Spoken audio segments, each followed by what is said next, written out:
विशेष रूपानं जे भूल आपली झालेली आहे त्याच्यामध्ये सुधार आणण्यासाठी आणि पर्दाफाश जो या देशामध्ये करणे आहे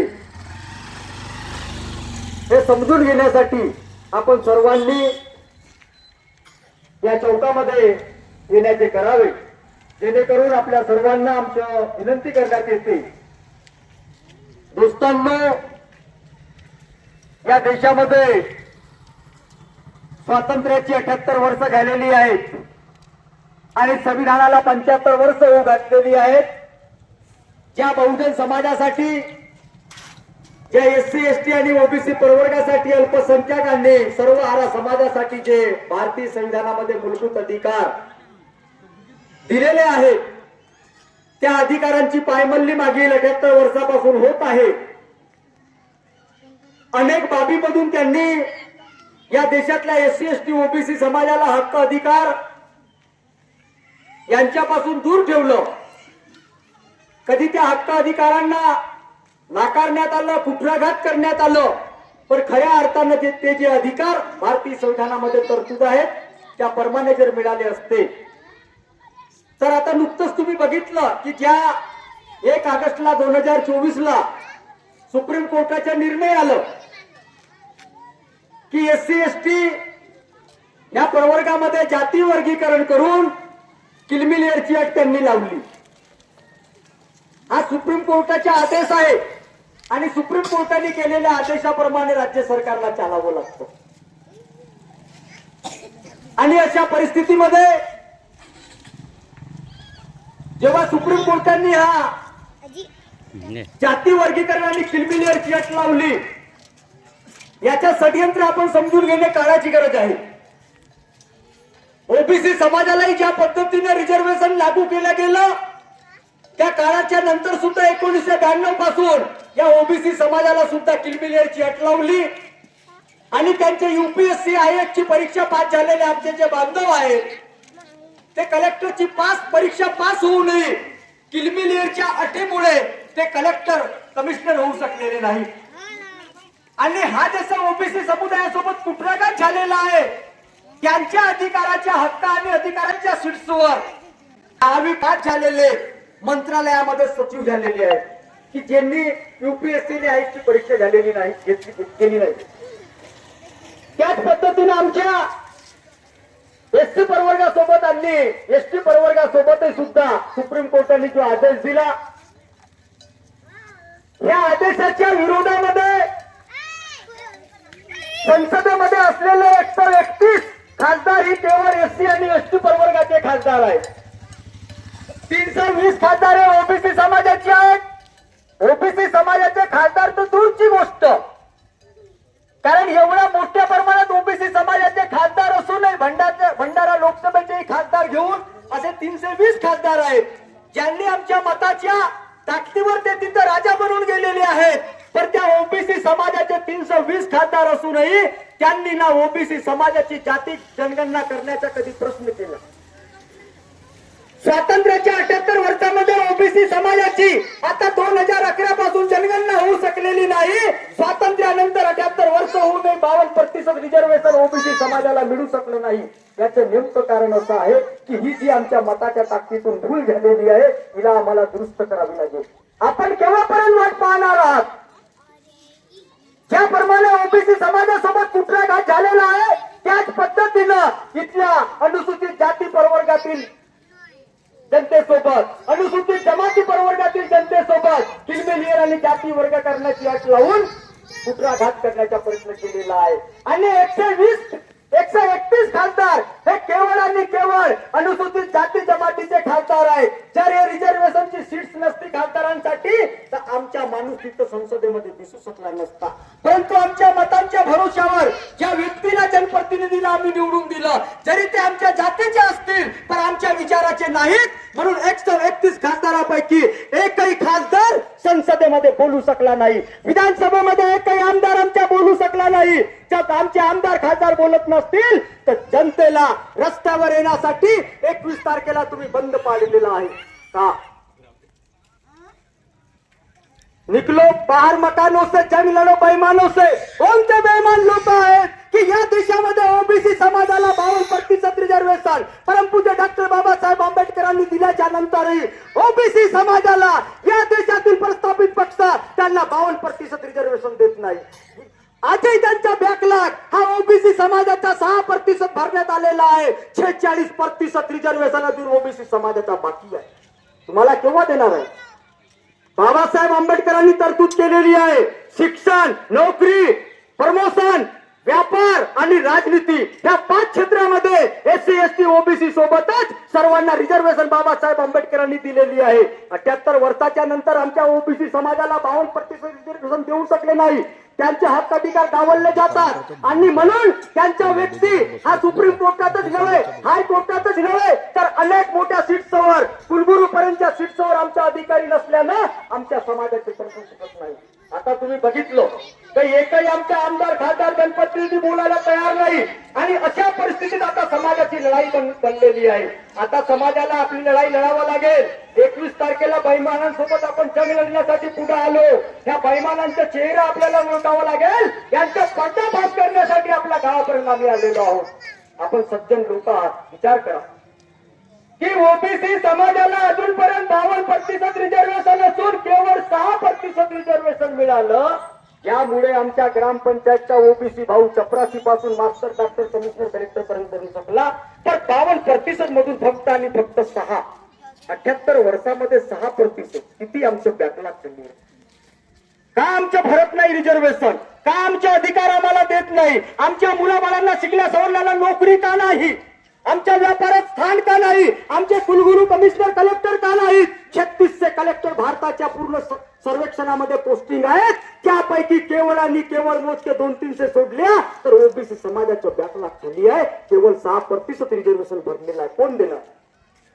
अनुसूचित जातीसाठी 15% सेंट्रलचं रिझर्वेशन आहे आणि महाराष्ट्रात 13% रिझर्वेशन आहे. या 15%च्या रिझर्वेशन मधून केवळ आणि केवळ अनुसूचित जाती प्रवर्गामध्ये असलेल्या 1,500 जातींच्या लोकांसाठी जी सुविधा केलेली आहे ते केवळ आणि केवळ 5.5% रिझर्वेशन एससीच्या भरलेलं आहे. बाकी 9% कुठं आहे? अनुसूचित जाती आमचा जो लहान भाऊ आहे त्या अनुसूचित जातीच्या प्रवर्गासाठी डॉक्टर बाबासाहेब आंबेडकरांनी 7.5% रिझर्वेशन भारतीय संविधानामध्ये केलेलं आहे. अजूनही या आमच्या शेड्यूल ट्राईबच्या बांधवांसाठी केवळ आणि केवळ स्वातंत्र्याच्या 78 वर्षानंतर भारतीय संविधानाच्या 75 वर्षानंतर केवळ आणि केवळ 1.5% रिझर्वेशन भरलेलं आहे. आज ओबीसीची जनगणना झाली तर बांधवांना तुम्हाला सांगू इच्छितो की आज जर तुमची जनगणना झाली आणि तुम्हाला 52% सही असली महिन्यामध्ये त्यांनी लागू केलं तर तुमच्या आजच्या तारखेमध्ये 12 करोड लोक तुमच्या नोकरीवर लागणार आणि त्यांना माहित आहे त्या ओबीसी बांधवांची जर आम्ही जनगणना केली तर नोकरीवर येणार, हे सत्तेत पुढे येणार, हे सत्तेत भागीदारी मागणार, ज्यांची जितकी संख्या आहे तितकी हिस्सेदारी मागणार आणि मग ते तुमचे जे अधिकार खाऊन राहिले त्यांचं काय? आणि म्हणून तुम्ही येऊ नये म्हणून ते तुम्हाला थांबवण्याचा प्रयत्न करतात. सगळ्या समाजासोबत कुठराघात झालेला आहे. आता काय पुढे? एकही नेता बोलायला तयार नाही आणि छोटे मोठे नेते सोडून द्या. अरे जिल्हा परिषद पंचायत सदस्याची ताकद नाही आहे की या सुप्रीम कोर्टाच्या आवाजाच्या विरोधात आवाज उठवणे. आमचे आमदार खासदारच बोलू शकत नाही तर सर्वसामान्य जनता अनभिज्ञ आहे. या जनतेला जागे व्हावे लागेल. समाजाची लढाई आहे. आपण पुढे या आणि बहुजन समाज पक्ष राष्ट्रीय पक्ष असला एकही खासदार देशामध्ये नाही लोकसभेमध्ये. पण जसं सुप्रीम कोर्टाने हा आदेश काढला एससी एसटीला क्रिमिलियरची अट लागू केली याच्या विरोधामध्ये कोणी काँग्रेस आणि भारतीय जनता पार्टीचे खासदार आणि आमदार बोलू शकलं नाही. पण मायावतीजींनी प्रेस कॉन्फ्रेंस घेऊन सरकारला चेतवलं 4 तारखेला की अगर तुम अपना निर्णय पीछे नहीं लोगे और संसद जो बनी है जे संसदेचे अधिवेशन 12 तारखेपर्यंत चालणार होते. 4 तारखेला बन मायावतीजींनी प्रेस कॉन्फ्रेंस घेतली. केंद्र सरकारला सांगितलं सुप्रीम कोर्टाने जो एससी एसटीच्या जाती वर्गीकरणाने क्रिमिलियरची अट लागू केलेली आहे हे संविधान विरोधी आहे. डॉक्टर बाबासाहेब आंबेडकरांनी संविधानामध्ये अशी कोणती तरतूद केलेली नाही. अरे तुम्ही आमचे अधिकारच देऊन नाही राहिले आणि मग पुण्याच्या आमच्या भावाभावामध्ये भांडण लावण्याचं तुम्ही षडयंत्र करत आहात. आणि म्हणून बन मायावतीजींनी सांगितलं की सुप्रीम कोर्टाने दिलेला आदेश सुप्रीम कोर्ट हा संविधानाच्या आधारावर बनलेला आहे. सुप्रीम कोर्टामध्ये आमच्या एकही ओबीसी समाजाचं जज नाही. एससी समाजाचं जरी एक असलं तरी त्याचे ऐकून घेतलं जात नाही. अशी परिस्थिती आहे. बहनजींनी सांगितलं की जर सुप्रीम कोर्टाने आदेश दिला तर सुप्रीम कोर्टाचा जो अधिकार आहे एक तर आखरीचा पावर हा राष्ट्रपतीच्या हाती असतो आणि मग जी केंद्राची सरकार आहे संसदेचे सत्र सुरू आहे संसदेच्या सत्रामध्ये कायदे बनतात जसं राज्याचे कायदे विधानमंडळामध्ये बनतात तसं संसदेचे राष्ट्रीय लेवलचे कायदे हे संसदेमध्ये बनत असतात पण मायावतीजींनी सांगितलं की तुम्ही हा जो सत्र सुरू आहे हा 12 तारखेपर्यंत चालणार याच्या विरोधात तुम्ही आवाज उठवा सुप्रीम कोर्टाने दिलेला निर्णय रद्द करण्यासाठी संसदेमध्ये विधेयक आणा तो अध्यादेश पास करा राष्ट्रपतीकडे पाठवा राष्ट्रपती सिग्नेचर केल्याबरोबर हा सुप्रीम कोर्टाने दिलेला ऑर्डर GR हा रद्द होईल एकही बोलला नाही हो कोण बोलेल कशासाठी आम्ही 21 तारखेला रस्त्यावर आलो 22 तारखेपासून तुमच्या हक्क अधिकाराचे काय मागे तुम्ही बघितलं की भीमा कोरेगावला दंगल घडली त्या ठिकाणी अनेक लोकांनी दगडफेक केली आमच्या व्यक्ती केवळ निषेध करीत जिकडे तिकडे निघाला अनेक आमच्या भोळ्या बाबळ्या जनतेवर गुन्हे दाखल करण्यात आलं एक दिवस निषेध पाळल्याच्या नंतर त्या मनुवादी मानसिकतेच्या लोकांना कोणती शिक्षा होऊ शकली नाही आमच्या लोकांना न्याय मिळू शकला नाही पुण्याच्या SC ST चा जो अट्रॉसिटी ऍक्ट आहे त्याला शिथिल करण्याचं काम केंद्र सरकार आणि सुप्रीम कोर्टाच्या माध्यमातून मागच्या 2 एप्रिल 2018 झालेला आहे पुन्हा आमचे लोक निषेध करायला आले पण संघर्षाच्या दौडमध्ये मागे पडले आणि पुण्याच्या आजही तुमचे अधिकार त्यांनी तुम्ही 21 तारखेला दाखवून दिला तुमच्यासाठी लढणारा वाणी नाही तुमचा राष्ट्रीय नेता नाही तुमची राष्ट्रीय पक्ष नाही आणि पक्ष तुम्ही आपलं समजू शकलं नाही आणि म्हणून आम्ही दिशाभूल एक संविधान बदलवण्याची भीती दाखवत आहे आम्ही संविधान बदलवून टाकू एक पक्ष संविधान बदलवण्याची भीती दाखवत आहे भारतीय जनता पक्ष आणि दुसरा पक्ष काँग्रेस आणि गठबंधनचे लोक म्हणतात की आम्ही संविधान वाचवणार आहोत संविधान सभेमध्ये जसे पोहोचले संसदेमध्ये आमचे खासदार बांधव त्या ठिकाणी जय सेवा जय भीमचा नारा दिला हातामध्ये भारतीय संविधान दाखवलं पण ह्याच SC ST च्या विरोधामध्ये सुप्रीम कोर्टाने दिलेल्या निर्णयाच्या आधारावर एक काही आमच्या जो गठबंधनचा व्यक्ती होता ज्या भरोश्यावर आमच्या व्यक्तींनी मतदान केलं अरे आमच्या लोकसभा खासदारांना माहितच नव्हतं यार मी जिंकणार आहोत म्हणून मी किरसान साहेबांना विचारलं तुम्ही 1.25 लाख मतदानाने कसं काय जिंकल्या ते बोलले मला माहितच नव्हतं म्हणे एवढे लोक मला वोट देऊन देतील इथल्या व्यक्तीला ज्याला तुम्ही अंदाजच नव्हता जिंकतील अरे आमच्या भोळ्या बाबळ्या समुदायाने संविधानाच्या रक्षणासाठी यांना मतदान दिलं पण ज्यांनी बाबासाहेबाला संविधान सभेमध्ये जाऊ दिलं नाही ज्यांनी 1954 मध्ये बाबासाहेबाला हरवण्याचा षडयंत्र केला ज्यांनी बाबासाहेबाला कधी भारतरत्न दिला नाही आपल्या सत्तेमध्ये ज्यांनी बाबासाहेबांसोबत धोकेबाजी केलेली आहे ते आमच्या समुदायासोबत सन्मान करणार आहेत का जिसने हमारा बाप का मान सम्मान नहीं किया वो हमारा सम्मान करने वाले है क्या नहीं बाबासाहेब आंबेडकरांनी 54ला संकेत दिलं माझ्या समाज बांधवांनो माझ्या जिवंतपणीच नाही तर माझ्या मेल्याच्या नंतरही काँग्रेसच्या 4 आण्याचाही सदस्य बनू नका किती 54 4 आणे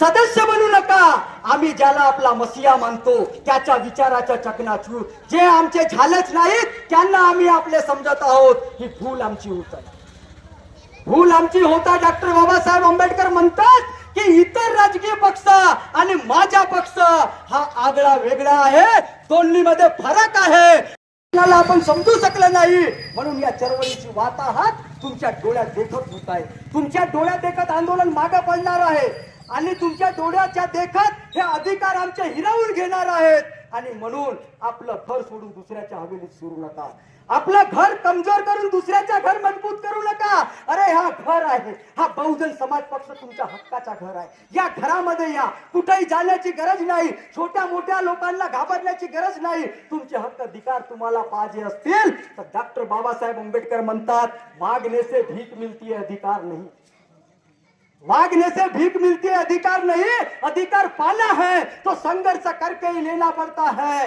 जनाजे औरों के कंधे पर उठाए जाते हैं संघर्ष में आदमी अकेला होता है और जीना है तो जीवा चट्टानों की तरह वरना हवा उड़ाले जाएगी सूखे पत्तों की तरह भाई हमारे नौजवान लोग पढ़े लिखे लोग जो शिकले सवरले लोक आहेत, त्या सर्व समाज बांधवांनी, चाहे आमचा ओबीसी भाऊ असेल, चाहे आमचा शेड्यूल ट्राईबचा भाऊ असेल, चाहे आमच्या आंबेडकरी समुदायाचा भाऊ असेल, तुमच्या आमच्या समस्या सारख्या आहेत.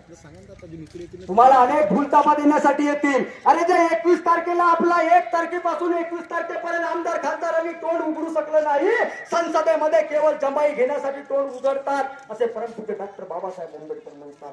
तो विचाराचा जरी असेल, पण आमच्या समाजाचा जरी असेल, पण विचाराचा नाही, आणि म्हणून ते जमाई घेण्यासाठी तोंड उघडतात. पण पुन्हा तुम्हाला गुमराह करण्यासाठी कोणी संविधान जागर यात्रा काढते. अरे कशाला तुम्ही जागर आणि गाजर दाखवता लोकांना?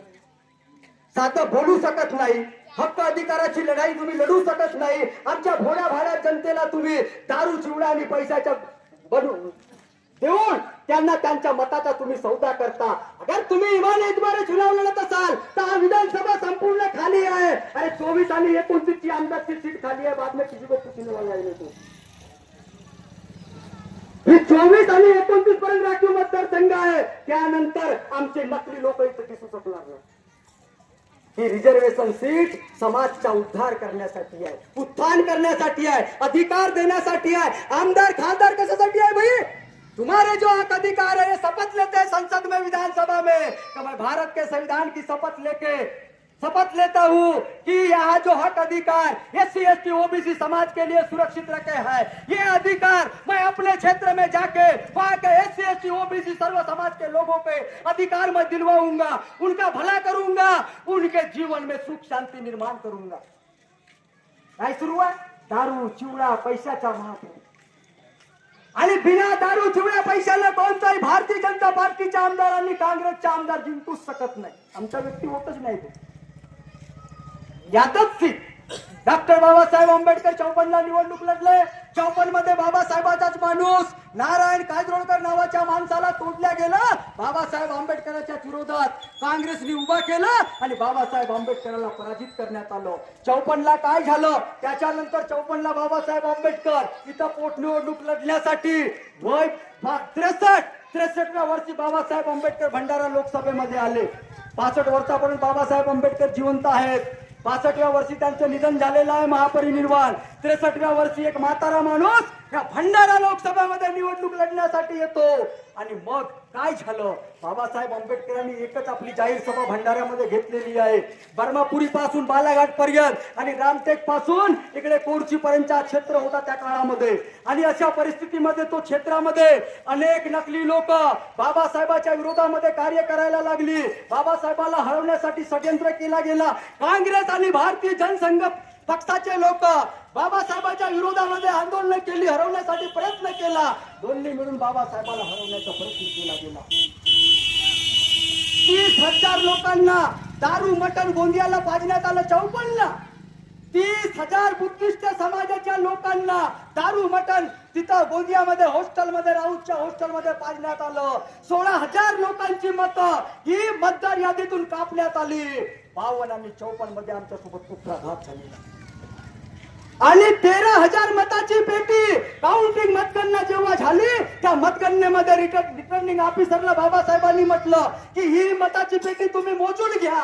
या मताच्या पेटीवर मी जिंकणार आहोत. 13,000 मताची पेटी कचऱ्याच्या डिब्यात त्या रिटर्निंग ऑफिसरने फेकलं निवडणूक अधिकाऱ्यांनी, पण ते मोजू शकलं नाही. 13,000 मताची पेटी फेकली. आमच्या समाजासोबत कुठलाघात केला. बाबासाहेबांना 8,381 मतांनी याच लोकसभेत पराजित करण्यात आलं. ज्यांनी आमच्या बाबासाहेबांना या ठिकाणी हरवण्याचा प्रयत्न केला ते आमच्या समाजासोबत कसे न्याय करणार आहे? 78 वर्ष झाले न्याय होऊ शकलाच नाही तर ते तुम्हाला हक्क अधिकार देणार आहेत का? याचं चिंतन करावं आपण. आपली भूर वारंवार होत आहे.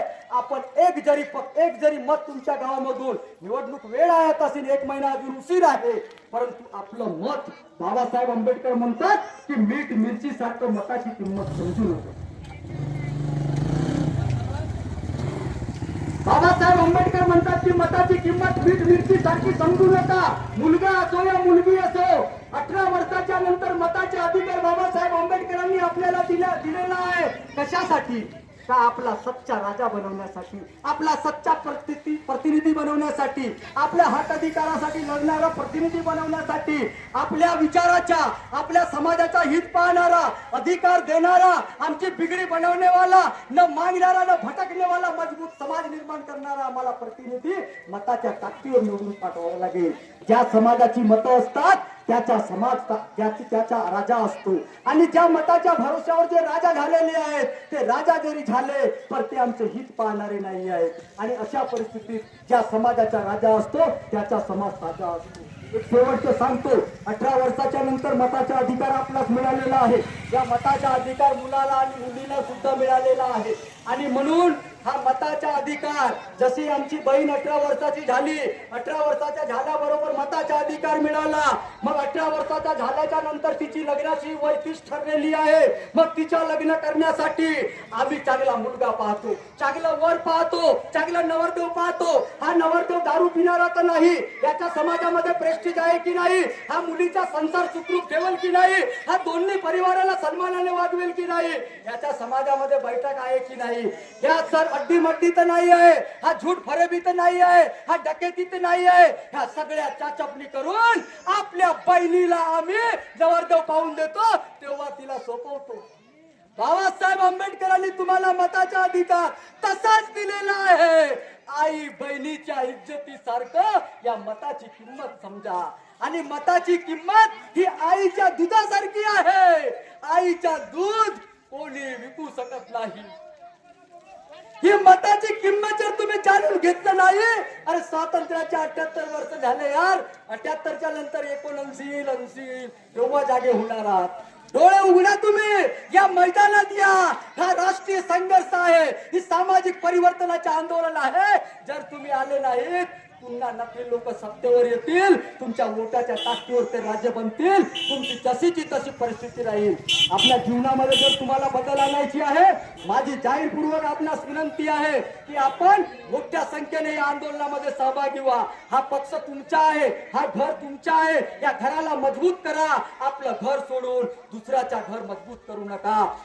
कारण तुम्ही जेव्हा या क्षेत्रातून किंवा अमुक या पूर्ण भारतवर्षातून जेव्हा फुले शाहू आंबेडकर विचाराच्या माणसाला निळ्या झेंड्यावर तुम्ही निवडून द्याल, तेव्हाच फुले शाहू आंबेडकरांनी समग्र महापुरुषांचा जय जयकार होईल. अगर तुम्ही काँग्रेस भाजपाला निवडून दिले तर केवळ आणि केवळ गांधी आणि गोलवरकरांचा जय जयकार होणार आहे आणि तुमच्या महापुरुषाचा अपमान होणार आहे. आणि म्हणून मताची ताकद तुमच्याकडे आहे. या मताच्या ताकदीवर आपला राजा बनवा, आपलं घर सजवा, या घराला मजबूत करा. यार बाबासाहेब आंबेडकर म्हणतात की आपला झोपडी सोडून दुसऱ्याच्या हवेलीत शिरू नका.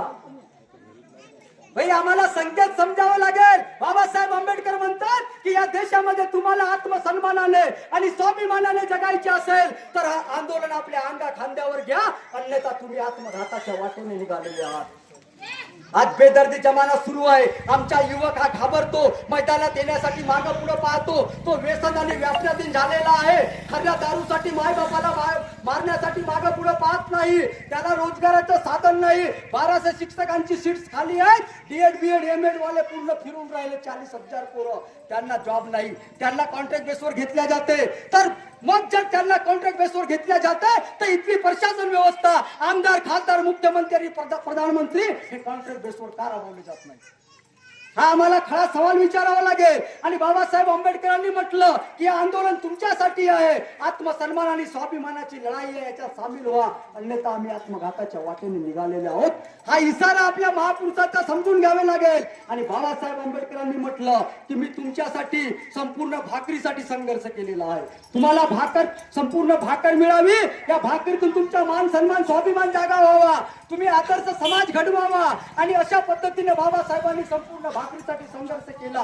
बाबासाहेबांचं जीवन कमी पडलं, त्यांच्या संघर्षाला नंतरच्या काळामधल्या जनतेने समजू शकलं नाही. आजही आपल्याला भूल सुधारावी लागेल की बाबासाहेब आंबेडकर म्हणतात की मी संपूर्ण भाकरीसाठी संघर्ष करता करता केवळ पाव तुकडा आपल्याला मिळवून दिलेला आहे. हा भाकरीचा पाव तुकडा खाण्यातच आपली जिंदगी बर्बाद करू नका. तुम्ही पुढे या, संपूर्ण भाकरीसाठी संघर्ष करावा लागेल. हा आत्मसन्मानाचा संघर्ष आहे. आम्ही रोटी खाऊन, सुकी रोटी खाऊन, परंतु आपल्या घराला सोडून जाणार नाही. अगर हम अपना घर छोड़कर दूसरे का घर मजबूत करेंगे तो हम फुले शाह और बाबा साहब के औलाद हैं। ऐसे होगा भी। हम अपना घर छोड़कर अगर दूसरे का घर मजबूत करेंगे तो हम फुले शाह और बाबा साहब की असली औलाद हम लोग हो नाही सकते। आणि म्हणून आपली जी भूल झालेली आहे, माझी विनंती आहे की या भूलला आम्हाला सुधारण्याची संधी मिळालेली आहे। आपण पुढे या यात्रेमध्ये समाविष्ट व्हा, डीएसपीचे सभासद बना आणि या चळवळीला आपल्या अंगा खांद्यावर घ्या। घाबरू नका, आंदोलन तुमचं आहे, घर तुमचं आहे, पक्ष तुमचा आहे। तुम्ही जर गेले 75,000 केवळ जयभीम बोला या विधानसभेमध्ये 75,000 वामनदादा कर्नाटक म्हणतात की भीमा तुझ्या मताचे जर 5 लोक असते, तलवारीच्या तयाचे नारे टोक असते, वाणीत भीम आहे पण कर्णीत भीम नाही। त्याच्याही वाणीमध्ये भीम आहे, ते फिरून राहिले की नाही नकली लोक जे बोलू नाही शकत संसदेत विधानसभेमध्ये, ते नकली लोकांच्या तोंडामध्ये भीम आहे। अरे वाणीत भीम आहे पण कर्णीत भीम नाही, वर्तन तुझ्या पिल्याचे सारे चोच असते। 5 लोक सांगितलं वामनदादा कर्नाटकांनी, अरे 5 लोक मैदाने जंग मध्ये लढणारा जर आम्हाला मिळाले प्रत्येक गावामध्ये तर ह्या चळवळीच्या पुढे नेण्यासाठी आणि फुले शाहू आंबेडकरी विचारधारेवर निळ्या झेंड्यावर या विधानसभेमधून विधायक आमदार निवडून पाठवणे कठीण नाही।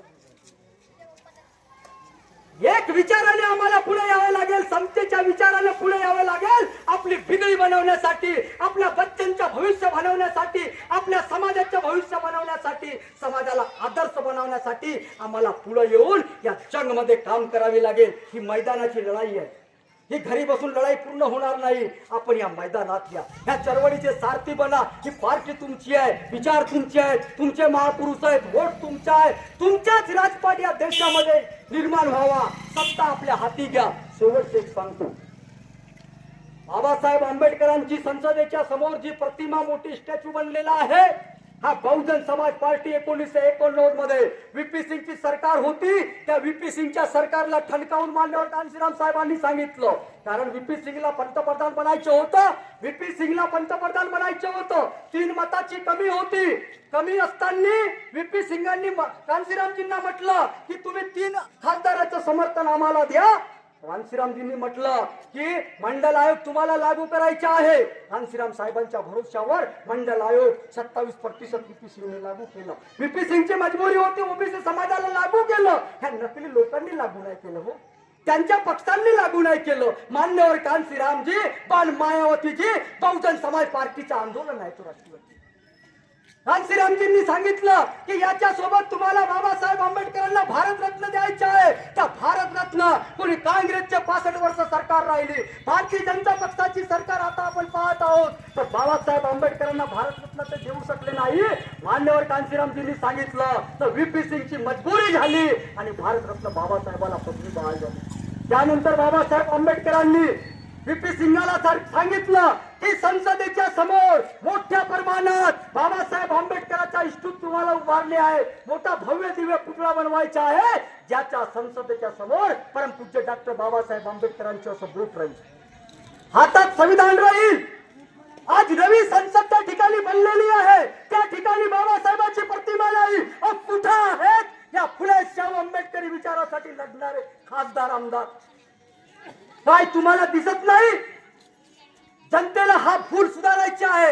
अरे जुन्या संसदेमध्ये बाबासाहेबांचा स्टॅच्यू आहे, तिथं आता कोणी आमदार खासदार बसत नाही, तिथं संविधान बाबासाहेबांच्या लिखित 10,000 पानांचं संविधान तिथं ठेवलेलं आहे। 7-8 बॉडीगार्ड एनर्जी कमांडो रोज त्याची जागणी करतात। त्या संविधानाच्या अधिकारामध्ये काय आहे? नवीन संसदेमध्ये बाबासाहेबांची प्रतिमा नाही। मान्यवर कांशीरामजींनी सांगितलं जुन्या संसदेमध्ये जे बाबासाहेबांची प्रतिमा बनलेली आहे त्याच्यामधून बाबासाहेब उद्गार सांगतात, सिद्धांत सांगतात, प्रतीक सांगतात। बाबासाहेब असे उंगली आपला बोट दाखवतात त्या संसदेकडे, हातात संविधान आहे, संविधान अशा ठिकाणी आहे ह्या हृदयासीन लागलेला आहे बाबासाहेबांच्या।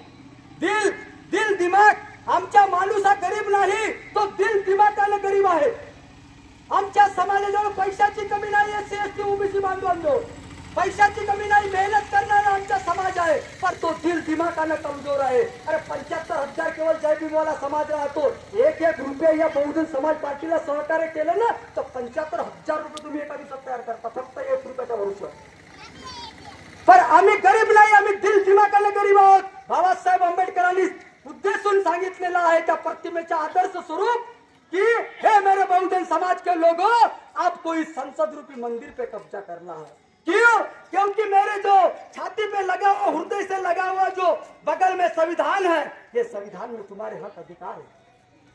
26 जानेवारी 1950 ला 2 बाबासाहेब आंबेडकर संसदेच्या हॉलमध्ये संविधान सभेमध्ये भाषण देतात आणि सांगतात की या देशातील लोकांना मी ज्यांच्या हाती संविधान सोपवत आहे त्या ठिकाणी माझे लोक नाही आहेत।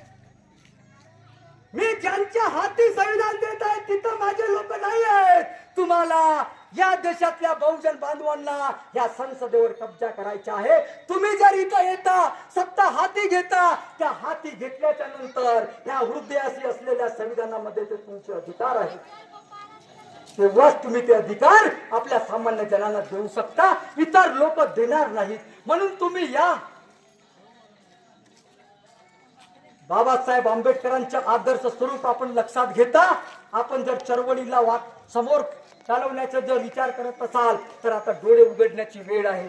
पहा, विचार करा, असली नकलीची ओळख करा, सत्य असत्य काय आहे, सत्य झूठ काय आहे, आपले अधिकार काय, आपले कर्तव्य काय, आपला राष्ट्रीय पक्ष कोणता, आपला झेंडा कोणता। आमचे लोक अशोक चक्राचा झेंडा काढतात, त्याचे लोक संविधान जागेरवाले अशोक चक्राचा झेंडा काढतात, मग तो संविधान रक्षणाची भाषा करतो तोही अशोक चक्राचा झेंडा काढतो। अरे बाबा, एवढंच निळ्या झेंडा सोबत प्रेम आहे तर आपल्या घरी तर लावून दाखवा भाई तुम्ही। कोणी सांगतात अमुक बुद्धिस्ट झालेला आहे, त्यांनी अमुक असं धारण केलेलं आहे। अरे बुद्धाचा मिशन स्वाभिमानी आत्मसन्मानाचा मिशन आहे। बुद्धाचा मिशन हा कुणाच्या सामने ऐरा गैरा नत्तू खैराच्या सामने मानलिक बनून करण्याचा नाही, त्यांच्या समोर झुकण्याचा नाही। बुद्धाचा आंदोलन हा दुःख मुक्तीचा आंदोलन आहे आणि आज आम्ही बेबसीच्या वातावरणात जगत आहोत। हा दुःख आहे, या दुःखातून आम्हाला मुक्त करायचं असेल तर बहुजन समाज पाठीशिवाय पर्याय नाही। मित्रांनो, अशा परिस्थितीमध्ये केवळ पण मायावतीजींनी एक आंदोलन केलं तर पूर्ण भारतवर्षामध्ये समर्थन दिलं। मोठ्या प्रमाणात केंद्रातले लोक घाबरलेले आहेत, राज्यातले लोक घाबरलेले आहेत आणि म्हणून ते नकली यात्रा तुमच्यापर्यंत आणत आहेत। आपण सावध व्हा, जाणकार व्हा, विचार करा। आमचे पत्रक आपल्यापर्यंत पोहोचलेले आहेत। ज्यांना कॅलेंडर मिळालेला नसेल, पत्रक मिळालेलं नसेल, आम्ही आपल्या पाठीशी आहोत। विचारात ताजे व्हा, जुळा यासोबत, युवकांना आपल्या चळवळीत घ्या। भाई, आम्ही जर आपल्या पोरांना जर आदर्श शिक्षण देत नसू, या चळवळीत लावत नसू, अरे शिकले सवरले मुलं या चळवळीत आले तर आंदोलन बळकट होईल आणि आमचा युवक जर घाबरत असेल आता तर काय होईल चळवळीचं। म्हणून हे चळवळ तुमच्या डोळ्याच्या समोर आहे। या चळवळीला गती देता की आपल्या डोळ्याच्या समोर या चळवळीची वाताहत करता हा तुमच्या हाती आहे। म्हणून आपली भूल सुधारण्यासाठी आम्ही गावोगावी आमचं ही जनयात्रा गेलेली आहे। आपण मोठ्या प्रमाणात या ठिकाणी आमचं मार्गदर्शन ऐकून सन्मान केला। मी सर्वांचं अभिनंदन करतो। जय सेवा, जय ओबीसी, जय भीम आणि जय भारत म्हणून सर्वांचं अभिनंदन करून आपल्या शब्दांना विराम देतो। धन्यवाद। धन्यवाद नांदगाय सर। आपण या रॅलीमध्ये खूप मोलाचे मार्गदर्शन दिलेले आहे आणि महत्त्वाचे म्हणजे आपले जे मत आहे त्या मताचे रक्षण आपल्याला कशा प्रकारे करायचे आहे हे सुद्धा आपण व्यवस्थितरित्या सांगितलेले आहे। आणि आजचे हे संबोधनाचे कार्यक्रम इथेच संपले आणि यानंतर